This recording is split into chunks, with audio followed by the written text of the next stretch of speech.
ଧକ ଧକ କରେ ପ୍ରାଣଟା ବଡ଼ି ଦପ୍ତର। ଧକ ଧକ କରେ କମ୍ପାନୀ ଘରର ଗୋଟାଏ ବଡ଼ ଇଞ୍ଜିନ୍ର ଭିତର ପରି। ଏଇ ତ 2ଟା ବାଜିଛି ତା ଅଫିସ ଘରର ବଡ଼ ଘଣ୍ଟାରେ।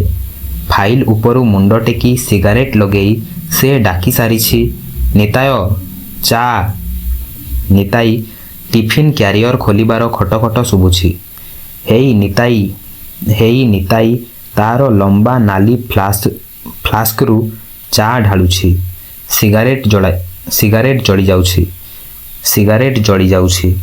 ଫମ୍ପା ଦୃଷ୍ଟିରେ ଅନେଇ ରହିଛି ବଡ଼ିଦତ୍ତ। ଗୋଟାଏ କଥା ଗ୍ରାମୋଫୋନ ରେକର୍ଡ ପରି ବାଜୁଛି ମନେ ମନେ। ସରୋଜିନୀ ଥିବ ତ ଘରେ? ସିଗାରେଟ ଜଳି ଯାଉଛି। ହଁ, ସିଗାରେଟ ସେ ଖାଇବା ଅଭ୍ୟାସ କଲାଣି। ଗରମ ପାଣି, ଗରମ ଧୂଆଁ, ଏ ନ ହେଲେ କାମ ଉଠେ ନାହିଁ ଗାଡ଼ି। ତା ଛଡ଼ା ସେ ତ ଆଉ ଗରିବ ନୁହେଁ। ଗରିବପଣ ପାଇଁ ସହାନୁଭୂତି ବି ନାହିଁ ତାର କାଣିଚାଏ। ସେ ବଡ଼ ଆସିଛି। ଗରିବପଣ ଉପରେ ପ୍ରତିଶୋଧ ନେଲା ପରି ସେ ଜାଣି ଜାଣି ଖର୍ଚ୍ଚ ବଢ଼ାଏ। ନିଜର ପୋଷାକ, ନିଜର ଖର୍ଚ୍ଚ। ଯଦିଚ ଅନେକ କଥା ତାର ରୁଚିକର ନ ହୋଇପାରେ। ଦାମୀ କନାର ସୁଟ୍, କିନ୍ତୁ ହୁଏତ ରଙ୍ଗଟା ନିଜ ଚମଡ଼ା ସଙ୍ଗେ ଖାପେ ନାହିଁ। ଘର ସଜାଇବାକୁ ଦାମୀ ଉପକରଣ, କିନ୍ତୁ ବୈଠକଖାନା ଝଟକି ଉଠେ ଭଣ୍ଡାରୀ ଘର ସେଲୁନ ପରି, ନତୁବା ଥିଏଟରର ଷ୍ଟେଜ୍। ସରୋଜିନୀ ସୁଧାରେ କିଛି, କିନ୍ତୁ ବଡ଼ିଦତ୍ତ ସେ ସବୁ ଭାବେ ନାହିଁ। ଦୃଷ୍ଟି ଅଟକି ରହିଛି ପୋଷାକ ପିନ୍ଧା ପଗଡ଼ି ବନ୍ଧା ଚପରାସୀ ନିତା ଉପରେ। ତାର ଜଳଖିଆ ପ୍ଲେଟ୍ ଥୋଇବା, ଚା ଥୋଇବା ଭଙ୍ଗୀରେ ସେତିକି ଫଳିତ ହୋଇଛି ବଡ଼ିଦତ୍ତର ଆଭିଜାତ୍ୟ। ଚିତ୍ରିତ ପୋଷାକ, ଝକାଝକ ପିତ୍ତଳ ଚକତି, ପ୍ରକାଣ୍ଡ ପଗଡ଼ି ଚାହିଁଲେ ବଡ଼ିଦତ୍ତର ଦୃଷ୍ଟିକୁ ଶୀତଳ କରେ। ସେ ତାର ଗୋଟାଏ ଦିଗ, କିନ୍ତୁ ଆର ଦିଗଟା ସରୋଜିନୀ ଥିବ ତ? ଦୀର୍ଘଶ୍ୱାସ। ସିଗାରେଟ ଜଳି ଯାଉଛି। ସେହି ନୀରବ ଅନ୍ୟମନସ୍କପଣ ତଳେ ଠେଲିପେଲି ହୋଇ ଲହଡ଼ି ଭାଙ୍ଗୁଛି ନିଦାନ ମଣିଷର ଅନୁଭୂତି ମିଶା ପ୍ରଶ୍ନ କେତେ। ମଣିଷ କ'ଣ ଚାହେଁ? ସୁଖ କ'ଣ? ଜୀବନ କ'ଣ? ବ୍ୟବହାରରେ ଯେ କୌଣସି ସ୍ତରରେ ଟେବୁଲରେ ବାଡ଼େଇ ଯଦି ପଚରା ହୁଏ, କାହିଁକି? ତେବେ ସେ କାହିଁକିର ଉତ୍ତର କ'ଣ? ଅଜସ୍ର ପ୍ରଶ୍ନ। କିଏ ବୁଝେ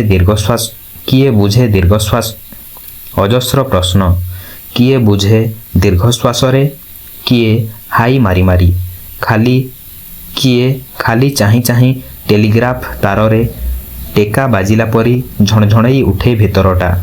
ଯଦିଚ ଭାଷାରେ ପଡ଼େ ନାହିଁ ପ୍ରଶ୍ନ। ବଡ଼ିଦତ୍ତ ଚା ଜଳଖିଆରେ ମନ ଦେଲା। ସୁଖ ପାଇଁ ନୁହେଁ, ଡିସ୍ପୋଜେଲ ପାଇଁ। ଫାଇଲ କୁଢ଼ ଦେଖିଲେ ଡିସ୍ପୋଜେଲ ନ କରୁଣ ଯେପରି ଶାନ୍ତି ମିଳେ ନାହିଁ। ସବୁ କାର୍ଯ୍ୟରେ ସେହିପରି ଗଦା ହୋଇ ରହିଛି ଏଗୁଡ଼ା। ତଥାପି ଭାବୁଛି ସେ ଗୋଟିଏ ବିଷୟ। ସରୋଜିନୀ ଭାବୁ ଏକା ପାସଙ୍ଗରେ ଭରି ଉଠୁଛି ନିକିତି ଆନୁଷଙ୍ଗିକ କେତେ ଚିନ୍ତାରେ। ସୁଖ କ'ଣ? ସଂସାରରେ ସୁଖ? ସ୍ୱାଧୀନତା କ'ଣ? କ'ଣ କଲେ ମଣିଷ ସ୍ୱାଧୀନ ହୁଏ? ବଡ଼ ବ୍ୟବସାୟୀ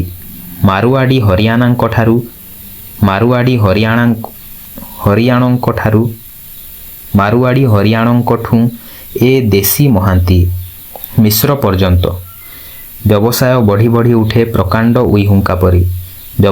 ବ୍ୟବସାୟର କିଣା ଗୋଲାମ।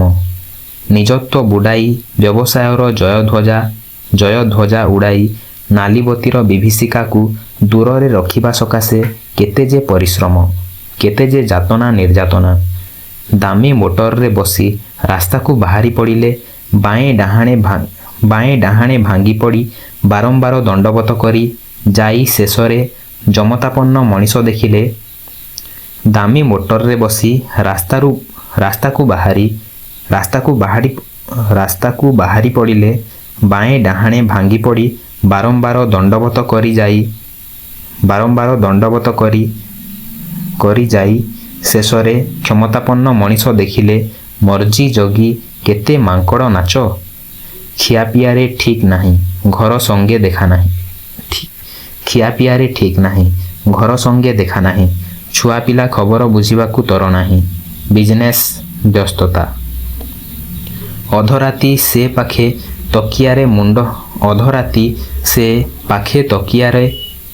ତକିଆରେ ମୁଣ୍ଡ ଢାଳିଲେ ବି ବିଭୀଷିକାର ସ୍ୱପ୍ନ, ଫନ୍ଦି, ଦୁଶ୍ଚିନ୍ତା ଆଇଲା ଗଲା।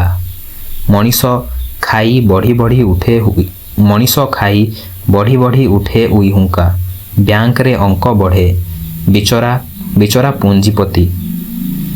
ବଡ଼ ଚାକିରିଆ, ମୋଟା ଦରମାବାଲା କମ୍ପାନୀ ଅଫିସର। ଫାଇଲ ବା କଳକବ୍ଜା ଜଗତରେ ତାର ଦିନ କଟିଯାଏ। ନାଁକୁ 7 ଘଣ୍ଟାର ନୌକର ହେଲେ ସୁଦ୍ଧା 24 ଘଣ୍ଟା ମୁଣ୍ଡ ତାର ବିକା। ସକାଳୁ ରାତି ଅଧଯାକେ ପରର କାମ, ପର ଚିନ୍ତା, ପର ପାଇଁ ଧନ୍ଦି ହେବା। ସମୟରେ ନିଶ୍ଚିତପଣ ନାହିଁ। ରାତି ଅଧରେ ଭାତ ନିଦ ଲାଗିଥିଲେ ବି ବଡ଼ ସାହେବଙ୍କ ଚପରାସି ବିଛଣାରୁ ଉଠେଇ କାଗଜ ପେଶ୍ କରିବାର ଅଧିକାର ଜାରି କରିପାରେ। ରାତି ଅଧରେ ଭାତ ନିଦ ଲାଗିଥିଲେ ବି ବଡ଼ ସାହେବଙ୍କ ଚପରାସି ବିଛଣାରୁ ଉଠେଇ କାଗଜ ପେଶ୍ କରିବାର ଅଧିକାର ଜାରି କରିପାରେ। ସେଇ ଦୂରରେ ଡିପୋରେ ମେଳିଆ କୁଲି ଗୋଳମାଳ ଆରମ୍ଭ କରିବାର ସୂତ୍ରପାତ ଶୁଣାଯାଉଛି। ଜଲ୍ଦି ଯାଅ, ରାତି। ବେମାରିରେ ପଡ଼ିଛି ସ୍ତ୍ରୀ। ବାଳୁଙ୍ଗା ହେଉଛନ୍ତି ପିଲାଏ। ଗାଁରେ ଚାଷ ଉଜୁଡ଼ୁଛି। ସାମାନ୍ୟ ଆପତ୍ତି ଅଭିଯୋଗ କଲେ ସକାଳକୁ ନାଲି କାଗଜ ଖଣ୍ଡେ ଦେଖା କର। ତାପରେ 20 ମିନିଟ୍ ଲେକ୍ଚର। ଅସୁବିଧା ହେଲେ ଇସ୍ତଫା ଦେଇଦିଅ ବାବୁ। ଅମଙ୍ଗ ଲୋକଙ୍କ ପାଇଁ କମ୍ପାନୀରେ ସ୍ଥାନ ନାହିଁ। ଏହାଛଡ଼ା ଅବସର ସମୟରେ ଉପରିକମାନଙ୍କ ସଙ୍ଗେ ସମ୍ବନ୍ଧ ଯୋଡ଼ିବାର ସ୍ଥୂଳ ଓ ସୂକ୍ଷ୍ମ ପ୍ରତିକ୍ରିୟା ନାନା ଜାତି। ପରର ତବଲା ଠେକାରେ ପାଦ ପକେଇ ନାଟ। ପରର ହସ ସଙ୍ଗେ ତାଳ ରଖି ହସ। ସବୁବେଳେ ଆପଣା ପିଠିରେ ପରର ଭୂତ ହିଁ ଲାଉ। ତାହାରି ନିର୍ଦ୍ଦେଶ। ବସ ଏଠି, ଠିଆ ହୁଅ, ହସ ଟିକିଏ, କାନ୍ଦ, ମାର, ରଖ। ଉପାୟ ବୋଲି ମଣିଷ ଯାହାକୁ ଆଶ୍ରା କଲା ସେହି ହୋଇଉଠିଲା ନିଜେ ନିଜର ଉଦ୍ଦେଶ୍ୟ। ମଣିଷର କାମ ତାହାରି ପଥର ଚକ ତଳେ ଛାତି ପତେଇବା। ହୁଏତ ନିଜକୁ ଭୁଲେଇବାକୁ ମଣିଷ ଚକର କାରୁକାର୍ଯ୍ୟ ଉପରେ ଦୃଷ୍ଟି ଥାପିଦେଇ କହିପାରେ କେବେ ପଥରର ଏ ଚକ ସୁନ୍ଦର, ଜୀବନ୍ତ। ସତେଅବା ଶତ ରଥଚକ। ଅତି ସୁନ୍ଦର ତାର କାରୁକାର୍ଯ୍ୟ। କି ପରିକଳ୍ପନା! କେତେ ଶିଳ୍ପୀଙ୍କ ଝାଳଗଢ଼ା ରତ୍ନ! କି ଯୋଜନା! ରଥର ପଥର ଚକକୁ ପ୍ରଶଂସା କଲେ ସୁଦ୍ଧା ପିଞ୍ଜରା ହାଡ଼ ଉପରେ ଅନୁଭୂତି ଚପାଏ ତାର ଶୀତଳ ଚକି। ଉପାୟ ନିଜେ ନିଜର ଉଦ୍ଦେଶ୍ୟ ପାଲଟିଛି। ଅଥଚ ସେ ଶୀତଳ ପଥର ଯନ୍ତ୍ର ଥୋଡ଼େ ଖାତିରି କରେ ମଣିଷର ରକ୍ତମାଂସର ଦେହ ପାଇଁ। ସେ ଯନ୍ତ୍ର ଥୋଡ଼େ ଖାତିରି କରେ ମଣିଷର ରକ୍ତମାଂସର ଦେହ ପାଇଁ, ତାର ନରମା ମନର ନରମ କାହାଣୀ ପାଇଁ। ଚକ ମାଡ଼ିଯାଏ, ଖାଏ ଆୟୁଷ ପରେ ଆୟୁଷ। ଯେତେବେଳେ ଉପାୟ ପାଏ ଉଦ୍ଦେଶ୍ୟର ଜୀବନ, ହତିଆର ପାଏ ବୁଦ୍ଧି, ତାର ବିବେକ ନାହିଁ। ତଣ୍ଟିରୁ ଚିପି ଧରି କାମ କରାଇ ନେଇଯାଏ। ମଣିଷ ସ୍ୱାଧୀନତା ହରାଏ। ତେଣୁ ଦୁନିଆର ସମୁଦାୟ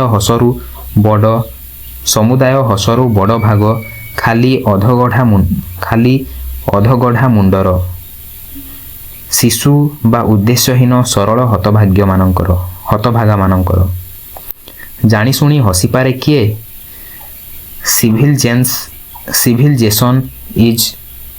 ସିଭିଲିଜେସନ୍ ଇଜ୍ ସିଭିଲିଜେସନ୍।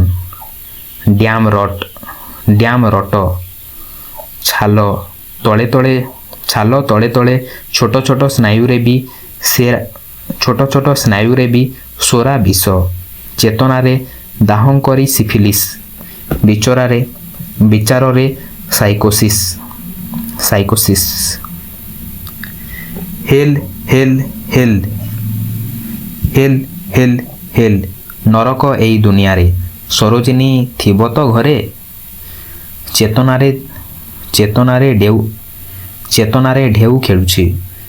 ଚେତନାରେ ଢେଉ ଖେଳୁଛି। ଅସ୍ଫୁଟ ତାର ଭାଷା, ଅସ୍ଫୁଟ ତାର ଚିତ୍ର। ଢେଉ ଆଗରେ ଜଳୁଜୁଳିଆ ଆଲୁଅ। ଢେଉରେ ଚିକିଟା ଲୁଣି। ବାନ୍ତି ମାଡ଼େ। ଦିଶିଯାଉଛି ନିତାଇ ମୁହଁ ନୁହେଁ ମୁଖା। ନିର୍ବିକାର, ନିର୍ଲିପ୍ତ। ହେଉ ପଛେ ଖାଲ ଢିପ ସେତିକି ଗ୍ରାନାଇଟ୍ ପଥର। ହେଉ ପଛେ ଖାଲ ଢିପ ସତେକି ଗ୍ରାନାଇଟ୍ ପଥର। ଟେକି ହୋଇ ରହିଛି ଗୋଟାଏ କୋଣରେ, ଗୋଟାଏ ଭଙ୍ଗୀରେ। ସିସାଳିଆ ଆଖିପତାର ବାଳ ସରି ଆସିଲାଣି। ତେଣୁ ଲାଗୁଛି ସତେଅବା ଅପଲକ ଆଖି। ଗ୍ରାନାଇଟ୍ ଆଖି ନା, ୟୁରାନିୟମ୍। ଆଦିମ ୟୁରାନିୟମ୍। ପୃଥିବୀର ଗଢ଼େଇ ଦିନର। ହିଲିୟମ୍ ଛାଡ଼ି ଛାଡ଼ି ସୀସା ପାଲଟିଲାଣି ଆଖି। ସୀସା ତାର କପାଳ ବାଳ।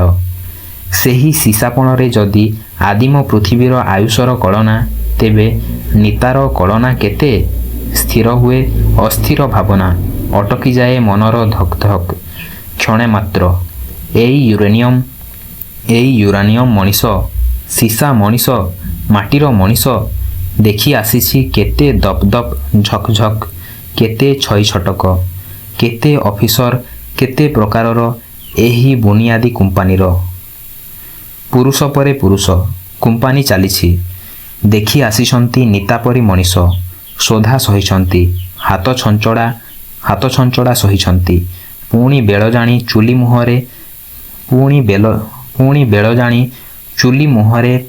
ଚୁଲି ମୁହଁରେ ପେଲି ଦେଇଛନ୍ତି ଗୋଜିଣା ସେହି ଏକା କଣରେ ମୁହଁ।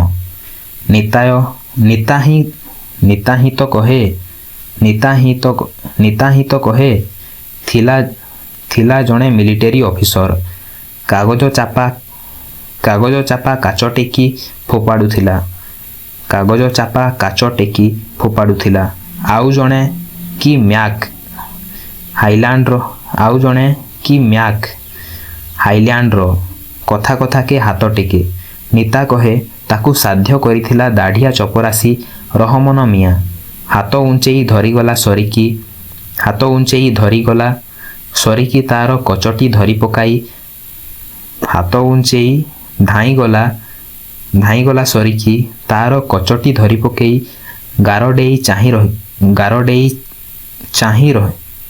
ଗାରଡେଇ ଚାହିଁ କହିଥିଲା, ସାହେବ ଏ କ୍ୟା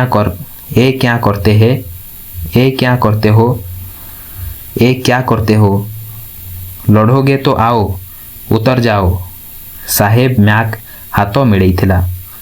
ୟୁରାନିୟମ୍ ମଣିଷ, ସୀସା ମଣିଷ, ସେଥିରେ ନିତା ରହିମନ୍ ଏପାଖ ସେପାଖ। ଅଧେ ପୁରୁଷ ଅଧେ ସ୍ତ୍ରୀ, ଅର୍ଦ୍ଧନାରୀଶ୍ୱର। ସହି ଆସିଛି, ଦେଖି ଆସିଛି। କାହିଁକି ବଞ୍ଚିଛି? ବଞ୍ଚିବାରେ କି ଆନନ୍ଦ ପାଏ? ମରୁନାହିଁ କାହିଁକି? ସେହି ଏକା ଜୀବନ, ଏକା ଠାଣି ଚାହିଁଛି। ହେଲ୍ ଫାଇଁ କରି ମୁଣ୍ଡରେ ଧରୁଛି ନିଆଁ।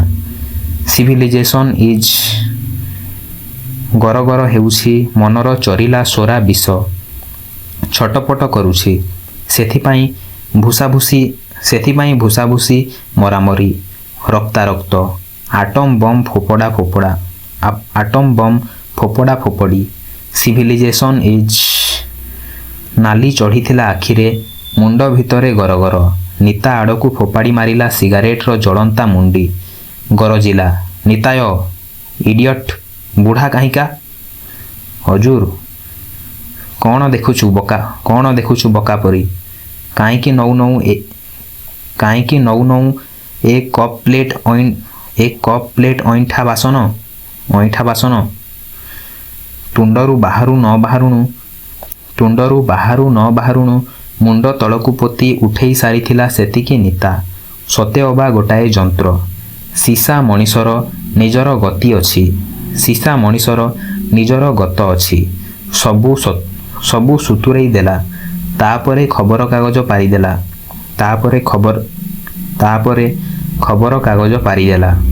ପାରିଦେଲା। ସିଗାରେଟର ନାଲି ବାକ୍ସ ଖୋଲି ଥୋଇଦେଲା।